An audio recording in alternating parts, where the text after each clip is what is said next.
Pourquoi est-ce que c'est si difficile de faire passer un message? Pourquoi est-ce que mes idées qui sont pourtant réfléchies sont parfois rejetées? Et pourquoi certaines personnes comprennent immédiatement alors que d'autres personnes vont s'opposer farouchement à des projets qu'on présente? C'est des questions qui reviennent extrêmement souvent, autant dans mon accompagnement de groupe, de corporations, d'organisations, que dans l'accompagnement que je fais en individuel.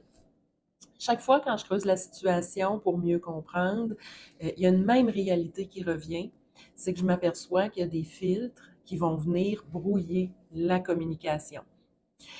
C'est eux qui vont expliquer pourquoi une information peut être perçue de mille et une façons selon la personne qui va la recevoir et même la personne qui va la transmettre.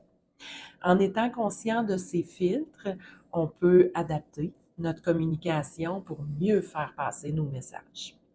Aujourd'hui, je vous parle d'un premier filtre qui est le filtre du savoir et des compétences. La connaissance réduit l'incertitude, c'est une chose qu'on sait. Plus on maîtrise un sujet, plus on est ouvert à l'accueillir, et moins on le maîtrise, plus on hésite et plus on va être enclin à freiner un projet. C'est pourquoi certaines personnes vont adhérer très rapidement à une nouvelle idée et d'autres personnes vont résister parce qu'elles ne possèdent pas toutes les informations qui leur permettent de la comprendre et de l'évaluer avec la confiance. Je vais prendre un exemple concret que j'ai vécu dans un accompagnement avec un groupe que j'ai accompagné. C'était un grand conseil d'administration où les projets n'avançaient pas. À chaque fois, c'était la même chose. Euh, un projet était présenté le jour même du conseil avec de l'information fournie sur le champ. Et vu que le temps était restreint, l'information fournie était restreinte elle aussi.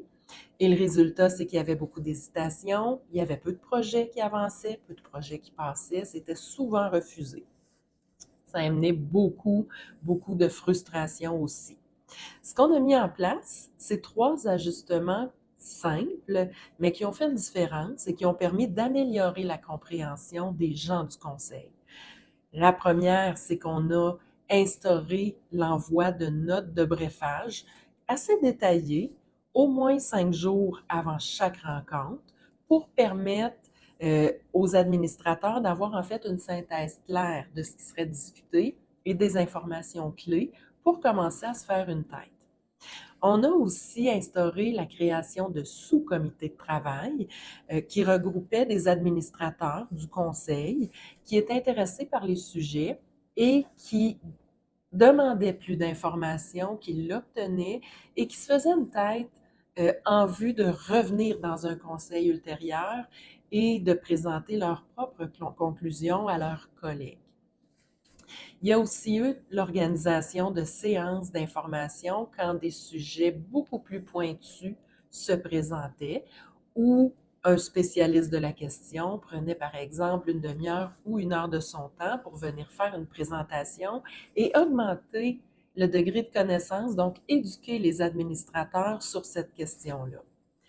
Le résultat qu'on a rapidement vu apparaître, ça a été un meilleur niveau de compréhension des administrateurs, des discussions beaucoup plus efficaces et des prises de décision euh, presque à chaque rencontre à partir de ce moment-là, des prises de décision pour avancer dans les projets, des projets qui débloquaient.